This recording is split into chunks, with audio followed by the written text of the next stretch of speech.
तो आइए शुरू करते हैं आज की वीडियो में एक पुरस्कार नॉवल आतिश जिनजात। Episode number 5। शाम के साए गहरे हो रहे थे। समीर मुसलसल किसी का नंबर डायल कर रहा था, लेकिन सिग्नल इशू की वजह से किसी को भी कॉल करना मुश्किल हो रहा था। कभी कॉल नहीं लगती थी, अगर लग भी जाती तो सही से बात नहीं हो पा रही थी। थक हार के समीर ने मोबाइल बेड पर फेंका और बालों को अपनी मुट्ठियों में जकड़कर सोफे पर बैठ गया। समीर, मेरी बात का यकीन करें, मैं झूठ नहीं कह रही। समीर को ज़ारा की बातें याद आने लगी। आई एम सॉरी ज़ारा, ये सब मेरी वजह से हुआ है तुम्हारे साथ। काश मैं तुम्हारी बातों पर यकीन कर लेता। समीर को अफसोस हो रहा था कि काश वो ज़ारा की बात मान लेता, उस पर यकीन कर लेता। समीर अपनी सोचों में गुम था जब कोई अजीब सी आवाज़ उसकी कानों से टकराई। ये कैसी आवाज़ है? समीर कमरे से निकला। सामने देखा तो ज़ारा एक बोरी और बेलचे को घसीटती हुई बाहर ले जा रही थी। ज़ारा, क्या कर रही हो? समीर ने उसे आवाज़ दी, लेकिन वो बिना उसकी आवाज़ पर कान धरे चलती रही। समीर उसका पीछा करने लगा। ज़ारा बोरी को घसीटते हुए जंगल के बीचों बीच आ गई। ये यहाँ क्या करने आई है? समीर उसके पीछे पीछे जंगल में आ गया। ज़ारा ने बोरी को साइड पर रखा और बेलचा उठाकर खुदाई करने लगी। ज़ारा, ये तुम क्या कर रही हो? समीर उसके करीब गया। ज़ारा ने कोई जवाब नहीं दिया और अपने काम में लगी रही। ज़ारा, मैं तुमसे बात कर रहा हूँ, क्या कर रही हो ये तुम? चलो मेरे साथ। समीर ने सख्ती से कहते हुए उसका हाथ पकड़ा। श्श्श। ज़ारा ने उंगली होंठों पर रखकर उसे खामोश रहने का कहा और फिर झटके से अपना हाथ छुड़ाकर हंसने लगी। समीर खौफजदा हो गया। दिखता नहीं है तुझे? कब्र खोद रहा हूँ। वो उसे घूरते हुए हुर्राई। किसकी? समीर ने हिम्मत करते हुए पूछा। ज़ारा सर उठाकर अजीब अंदाज में उसे घूरने लगी, फिर हाथ से बोरी की तरफ इशारा किया। समीर ने एक नज़र पीछे देखा और अपने कदम पीछे की जानिब बढ़ाए और बोरी के करीब गया। ज़ारा के चेहरे पर पुरस्कार मुस्कुराहट आ गई। समीर ने बोली खोली तो उसमें सकीना बेगम की लाश थी। वो डर कर दूर हटा। सकीना बेगम के जिस्म के कुछ हिस्से गायब थे।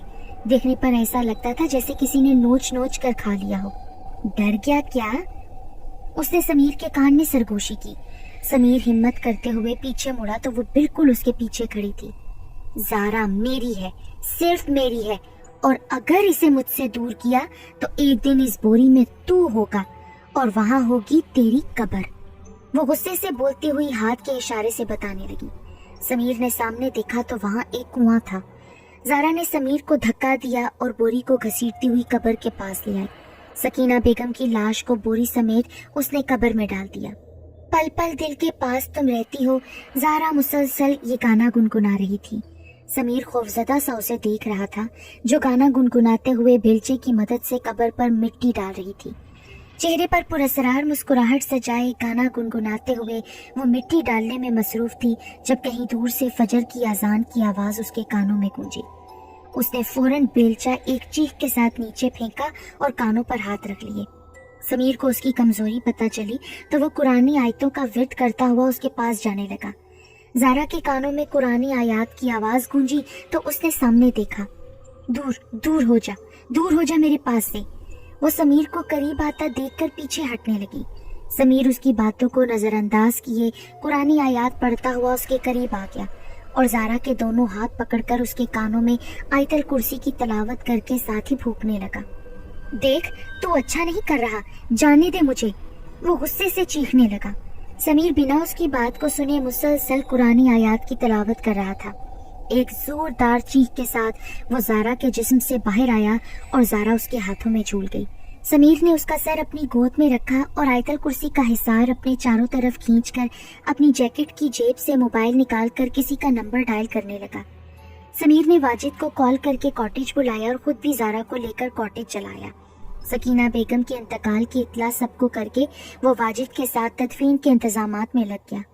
तदफीन से फारिग होकर वो वाजिद के साथ वापस कॉटेज आ गया। समीर, इतना कुछ हो गया तो मुझे कुछ तो बताता यार। यार, मैं तुझे तभी बताता ना जब मुझे इन सारी बातों पर यकीन होता। मैं तो समझ रहा था ज़ारा डिप्रेस है, मैं नहीं जानता था बात इतनी बढ़ जाएगी। मुझे बहुत अफसोस हो रहा है यार। ज़ारा का रोता हुआ चेहरा बार बार मेरे सामने आता है। उसकी ऐसी हालत मुझसे नहीं देखी जाती। काश मैं उसका यकीन बहुत पहले कर लेता तो खाला आज हमारे बीच होती। समीर नम आंखों से बोला। अब आगे क्या करने का सोचा है तुमने? बस यार, ज़ारा को यहाँ से लेकर वापस लाहौर चला जाऊंगा। बात अब बहुत आगे बढ़ चुकी है। ज़ारा को तुम यहाँ से लेकर भी जाओगे तो वो उसका पीछे नहीं छोड़ेगा, वो वहां पर आ जाएगा। समीर के कंधे पर पीछे से किसी ने हाथ रखकर कहा। समीर ने मुड़कर पीछे देखा तो मौलवी साहब खड़े थे। क्या मतलब है मौलवी साहब? समीर, जब कोई जिन किसी के जिस्म पर कब्जा कर ले तो वो इतनी आसानी से उसका पीछा नहीं छोड़ता। पहले वो इस कॉटेज तक ही महदूद था, लेकिन अब नहीं। तो फिर मैं क्या करूं मौलवी साहब? ज़ारा को उससे दूर ना करो, उससे आज़ाद करवाओ। मगर कैसे मौलवी साहब? वो मैं तुम्हें बताऊंगा। तुम ये बताओ, ज़ारा इस वक्त कहाँ है? वो तो अब तक बेहोश है मौलवी साहब। मैंने कई बार जगाने की कोशिश की लेकिन नहीं जागी। वो जाग जाएगी बहुत जल्द, मौलवी साहब ने नरम लहजे में कहा। ज़ारा अपने कमरे में थी जब एक काला धुआं उसके गिर्द चक्कर काटने लगा और देखते ही देखते वो उसके जिस्म में फिर से दाखिल हो गया। एक झटके के साथ उसने आंखें खोली। आंखें बिल्कुल लाल हो रही थीं, मानो खून उतर आया हो। चेहरे पर एक पुरस्कार मुस्कुराहट आई और उसने वापस आंखें बंद कर ली। सकीना बेगम की बख्शिश के लिए घर में कुरान पाक पढ़े जा रहे थे। पूरे कॉटेज में कुरान पाक की तिलावत की आवाज़ गूंजने लगी।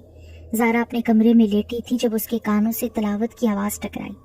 ज़ारा ने आंखें खोली और बेड से उतर गई।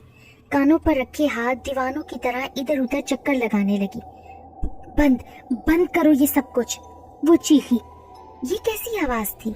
समीर वाजिद और मौलवी साहब के साथ बातों में मसरूफ था जब उसकी आवाज़ उसके कानों में पड़ी। समीर ने इतना ही कहा और कमरे की जानिब भागा। मौलवी साहब और वाजिद भी उसके पीछे चले गए। समीर कमरे में आया तो कमरा खाली था।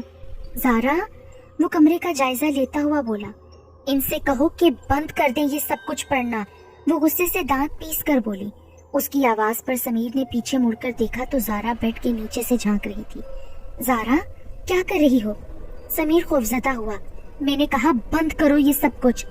वो गुस्से से कहती हुई बेड के नीचे से निकली और तेजी से समीर की जानिब बढ़ने लगी।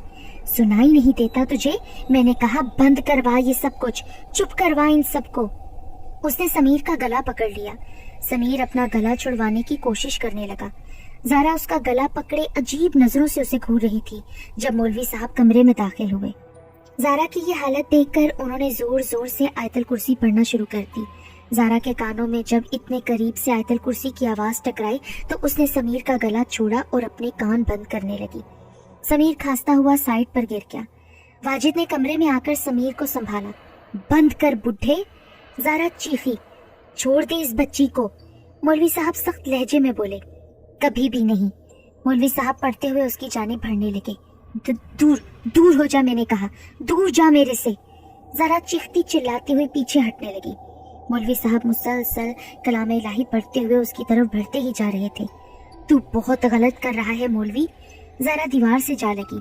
मौलवी साहब ने आगे बढ़कर तस्बीह ज़ारा के माथे पर रख दी। एक चीख की आवाज़ पूरे कमरे में गूंजी। एक झटके के साथ वो उसके जिस्म से बाहर आया और हवा में कहीं गायब हो गया।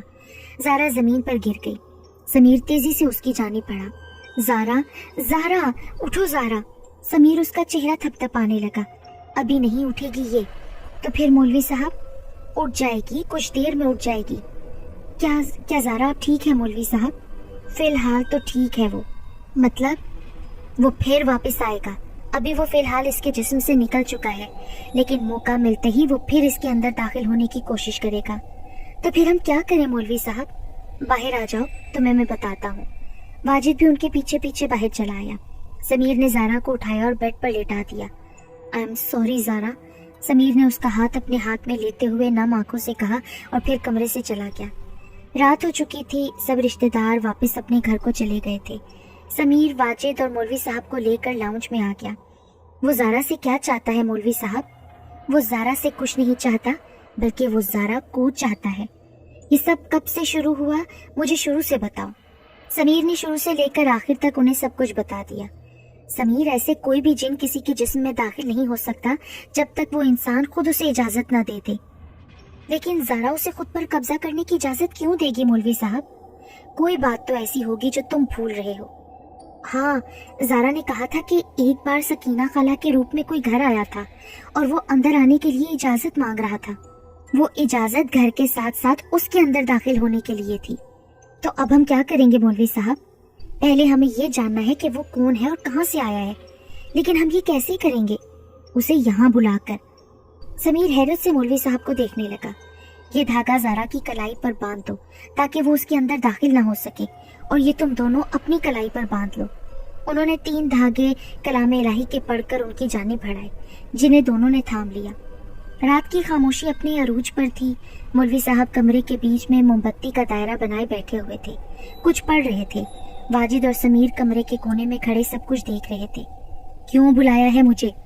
مولوی صاحب پڑھنے میں مصروف تھے جب ایک گرجدار آواز کمرے میں گونجی۔ کیا نام ہے تیرا؟ مولوی صاحب نے روبدار آواز میں پوچھا۔ سمیر اور واجد ادھر ادھر دیکھنے لگے۔ اس کی صرف آواز آ رہی تھی لیکن وہ خود نظر نہیں آ رہا تھا۔ آتش۔ تو کیا چاہتا ہے؟ تیری موت بڈھے۔ وہ پھر ہنسنے لگا اور اس کی ہنسی اتنی خوفناک تھی کہ واجد اور سمیر خوفزدہ ہو گئے۔ چھوڑ دے اس بچی کا پیچھا، یہ تیرا معاملہ نہیں ہے بڈھے، جا چلا جا یہاں سے۔ تو چلا جا تو میں بھی چلا جاؤں گا۔ نہیں جاؤں گا میں۔ وہ پھر سے ہنسا۔ تو چھوڑ کیوں نہیں دیتا اسے؟ اس نے خود اجازت دی ہے، تو تجھے کیا مسئلہ ہے بڈھے؟ اگر تو نہیں گیا تو اللہ کے حکم سے میں تجھے جلا کر رکھ دوں گا آتش۔ مولوی صاحب سختی سے بولے۔ وہ غصے سے چیخا اور چیزیں ادھر ادھر پٹکنے لگا۔ کچھ ہی دیر میں پورا کمرہ تہس نہس ہو چکا تھا۔ پھر اچانک گہری خاموشی چھا گئی۔ وہ بہت طاقتور ہے، اسے مقابلہ کرنا اتنا آسان نہیں ہے۔ ہمیں اس کے بارے میں معلوم ہونا ضروری ہے۔ اس کے لیے پورے دھیان کی ضرورت ہے۔ ہماری ایک غلطی ہمارے لیے بہت ہی خطرناک ثابت ہو سکتی ہے۔ وہ ہمیں گمراہ کرنے کی خوب کوشش کرے گا، کیونکہ گمراہ کرنا اس کا کام ہے، اور وہ خود کو بچانے کے لیے بھی ایسا کرتے ہیں۔ ہمیں بہت چوکنا رہنے کی ضرورت ہے۔ مولوی صاحب بول رہے تھے جب کسی نے دروازے پر دستک دی۔ میں دیکھتا ہوں مولوی صاحب، سمیر یہ کہتا ہوا لاؤنج سے نکل آیا۔ آپ؟ سمیر نے دروازہ کھولا تو سامنے سروت بیگم کھڑی تھی۔ السلام علیکم بیٹا، سکینہ کا سن کر بہت افسوس ہوا، وہ دکھی لہجے میں بولی۔ سمیر نے تھوک نکلا۔ مجھ سے ڈرنے کی ضرورت نہیں ہے بیٹا، تمہیں میں کوئی نقصان پہنچانے نہیں آئی ہوں، بس تمہاری کچھ مدد کرنا چاہتی ہوں۔ سروت بیگم مسکرائی۔ سمیر نے انہیں اندر آنے کا راستہ دیا۔ سروت بیگم اندر چلی گئی۔ سمیر بھی دروازہ بند کر کے ان کے پیچھے پیچھے اندر چلا آیا۔ میں نے سکینہ کو کہا تھا کہ تو یہ گھر چھوڑ دے۔ زارا پہلی لڑکی نہیں ہے جسے آتش نے اپنا شکار بنایا ہے۔ زارا سے پہلے وہ بہت سی لڑکیوں کے ساتھ ایسا کر چکا ہے۔ ہم سب نے اسے اس کام سے منع کیا ہے بہت بار، لیکن وہ ہم میں سے کسی کی نہیں سنتا تھا، اس لیے سب نے اس کو چھوڑ دیا۔ وہ اب بالکل تنہا ہے۔ ہم نے سوچا تھا کہ اگر ہم اسے چھوڑ دیں گے تو شاید وہ بدل جائے گا، لیکن اس نے ایسا نہیں کیا۔ بدلنے کے بجائے وہ اور بگڑتا گیا، اتنا کہ یہاں سے انسانوں کا وجود ہی ختم کر دیا اس نے۔ سروت بیگم نے آتش کے بارے میں بتایا۔ ہم زارا کو اس سے کیسے بچائیں گے؟ ہو سکتا ہے وہ زارا کو یہاں سے کہیں اور لے جائے، لیکن اس کے لیے اسے زارا کے جسم کی ضرورت ہوگی۔ ہمیں یہ کوشش کرنی ہے کہ وہ زارا کے جسم میں داخل نہ ہو سکے۔ وہ ایک آزاد جن ہے اور آزادی ہر ایک کی طرح اسے بھی عزیز ہے۔ قید میں رہنے کا ڈر ہر ایک کو ہوتا ہے۔ آگے سمجھدار ہیں آپ لوگ، اب میں چلتی ہوں۔ اگر اسے معلوم ہوا تو آپ کے لیے بہت مشکل کھڑی ہو جائے گی۔ سروت بیگم جو اصل میں خود ایک جن ذاتی تھی، اس نے سنجیدگی سے کہا اور اٹھ کر چلی گئی۔ کیا ہمیں ان پر بھروسہ کرنا چاہیے؟ واجد نے پرسوچ انداز میں کہا۔ جس طرح انسان اچھے برے ہوتے ہیں، اسی طرح جن بھی اچھے برے ہوتے ہیں۔ ہمارے پاس اور کوئی راستہ بھی نہیں ہے، اس لیے ہمیں ان کی بات پر عمل کرنا چاہیے، مولوی صاحب نے جواب دیا۔ ان کی بات کا مطلب تھا کہ ہمیں اسے قید کر لینا چاہیے، سمیر نے پوچھا۔ ان کی بات کا مطلب تھا کہ ہمیں اسے قید کر لینے کی دھمکی دینا چاہیے۔ اللہ نے جن کو طاقت تو دی ہے، لیکن عقل انسان کو زیادہ دی ہے۔ ہمیں اپنی عقل اور اللہ تعالیٰ کی طاقت سے اس کا سامنا کرنا ہے۔ مولوی صاحب تحمل سے اسے سمجھا رہے تھے۔ سمیر غور سے ان کی باتیں سن رہا تھا جب کسی نے اس کا نام پکارا۔ سمیر نے چونک کر سامنے دیکھا تو سیڑھیوں پر سکینہ بیگم کھڑی تھی۔ خالہ؟ سمیر اٹھ کر کھڑا ہو گیا۔ سمیر، وہاں مت جاؤ، وہ سکینہ صاحبہ نہیں ہے، مولوی صاحب نے فوراً اسے کہا۔ مولوی صاحب کے یہ کہتے ہی اچانک ایک زوردار قہقہا فضا میں گونجا اور وہ ہاتھوں اور پیروں کی مدد سے سیڑھیوں سے اترنے لگا۔ سمیر خوف سے انہیں دیکھ رہا تھا۔ دیکھتے ہی دیکھتے وہ ہوا میں غائب ہو گیا۔ دیکھا تم نے؟ یہ ہے اس کی گمراہ کرنے کا طریقہ، اس سے بچنا ہوگا۔ وہ تمہیں زارا کے روپ میں اپنے پاس بلائے، کچھ بھی ہو جائے تم نے اس کی باتوں میں نہیں آنا۔ خاص طور پر اس دھاگے کا دھیان رکھنا، وہ کسی بھی طرح کر کے یہ دھاگا اتروا سکتا ہے۔ وہ بہت طریقے اپنائے گا لیکن تمہیں ہوشیار رہنا ہوگا. ہمیں گمراہ نہیں ہونا بلکہ اسے گمراہ کرنا ہے. دن کی روشنی میں وہ کمزور پڑ جائے گا, اس کی طاقت پہلے سے کم ہو جائے گی. رات کا اندھیرا اس کی طاقت کو دگنا کرتا ہے, اس لیے ہمیں صبح کا انتظار کرنا ہے. تم لوگ اب آرام کرو اور چوکنا رہنا. مولوی صاحب نے ہدایت دی. وہ دونوں اسبات میں سر ہلاتے ہوئے اٹھ گئے. سرد رات میں چاند بادلوں کی اوٹ میں چھپا بیٹھا تھا. ہوا میں خنکی بھر رہی تھی. سب اپنے بستروں میں مزے کی نیند سو رہے تھے. ہر طرف خاموشی کا راج تھا. زارا, کسی نے زارا کے کان میں سرگوشی کی. وہ آواز وہ لاکھوں لوگوں کی بھیڑ میں بھی پہچان سکتی تھی. امی, وہ چونک کر اٹھ کر بیٹھ گئی. میرے ساتھ چلو بیٹا, سکینہ بیگم نے عجیب انداز میں کہا. مگر کہاں امی, اور آپ کہاں تھیں اتنے دن سے؟ آپ کو پتا ہے ہم سب کتنے پریشان تھے. زارا نے انہیں دیکھتے ہی کہا. زارا, ان باتوں کا وقت نہیں, چلو میرے ساتھ بیٹا. سمیر. زارا سمیر کو اٹھانے لگی تھی کہ وہ فوراً سے بولی, نا نا نا نا, اسے مت جگاؤ, یہ سمیر نہیں ہے, سمیر باہر ہے, تم چلو میرے ساتھ. سکینہ بیگم تیزی سے بولی. زارا خوفزدہ ہو کر بیڈ سے اتر گئی اور دور کھڑے ہو کر سمیر کو دیکھنے لگی. چلیں بیٹا, اور ہاں اسے اتار دو. یہ کیوں پہنا ہے تم نے دھاگا؟ انہوں نے اس کی کلائی کی طرف اشارہ کیا. پتا نہیں کس نے مجھے پہنایا, مجھے کچھ بھی یاد نہیں امی. زارا سر پکڑتے ہوئے خوف سے بولی. تم جانتی ہو نا, کالی چیز پر شیطانی عمل کیے جاتے ہیں, یہ اتار دو تم. سکینہ بیگم نے زور دیتے ہوئے کہا. زارا نے کلائی سے دھاگا کھول کر نیچے پھینک دیا. چلو اب. وہ مسکرائیں. زارا سر ہلاتی ہوئی ان کے ساتھ چلی گئی. اگلی صبح سمیر کی آنکھ کھلی تو زارا کمرے سے غائب تھی.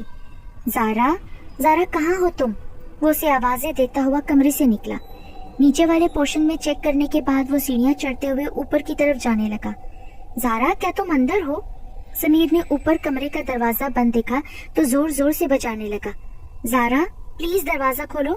سمیر دیوانہ وار دروازہ بجائے جا رہا تھا جبھی کسی نے اس کے پیر پکڑ کر کھینچے. سمیر سنبھل نہیں پایا اور سیڑھیوں سے نیچے گر گیا. ایک چیخ کے ساتھ سمیر فرش پر آ کر گرا. اسی وقت زوردار کہکہا بلند ہوا. سمیر کے کانوں میں کسی کے ہنسنے کی آواز گونجی. اس نے آنکھیں کھول کر سامنے دیکھا تو سامنے زارا کھڑی زور زور سے کہکہے لگا رہی تھی. سمیر حیرت سے اسے دیکھنے لگا. Twinkle twinkle little star, how I wonder what you are. Zara ہاتھ میں چاقو لیے پوئم پڑھتے ہوئے سمیر کے گرد چکر کاٹنے لگی. سمیر کو اس سے خوف آیا. زارا نے رک کر گردن گھما کر سمیر کو دیکھا اور پھر چاقو اس کے گلے کی جانب بڑھانے ہی لگی تھی کہ آیتل کرسی کی آواز اس کے کانوں سے ٹکرائی. کس نے میرے کام میں دخل دیا؟ زارا غصے سے پیچھے مڑی. واجد اور مولوی صاحب کو سامنے دیکھ کر وہ سمیر سے دور ہوئی. تو گیا نہیں؟ وہ غصے سے بولی. مولوی صاحب پڑھتے ہوئے اس کے قریب جانے لگے. زارا نے ایک نظر سمیر پر ڈالی اور ہنستے ہوئے تیزی سے کمرے سے نکل گئی. واجد نے آگے بڑھ کر سمیر کو سہارا دے کر اٹھایا. یہ کیسے ممکن ہے زارا, پھر سے؟ سمیر پریشانی سے بولا. کیونکہ اس کی کلائی میں وہ دھاگا بھی نہیں ہے, اب کے مولوی صاحب نے بتایا. مگر میں نے تو خود باندھا تھا مولوی صاحب. ابھی ان باتوں کا وقت نہیں ہے. زارا کے جسم سے فوری طور پر اسے نکالنا ہے, ورنہ وہ ہمیشہ کے لیے اس کے جسم پر قبضہ کر لے گا اور پھر آسانی سے نہیں نکلے گا, مولوی صاحب نے بتایا. اوکے مولوی صاحب. سمیر تیزی سے کاٹیج سے نکلا. مولوی صاحب کمرے میں بیٹھ کر پڑھائی کرنے لگے.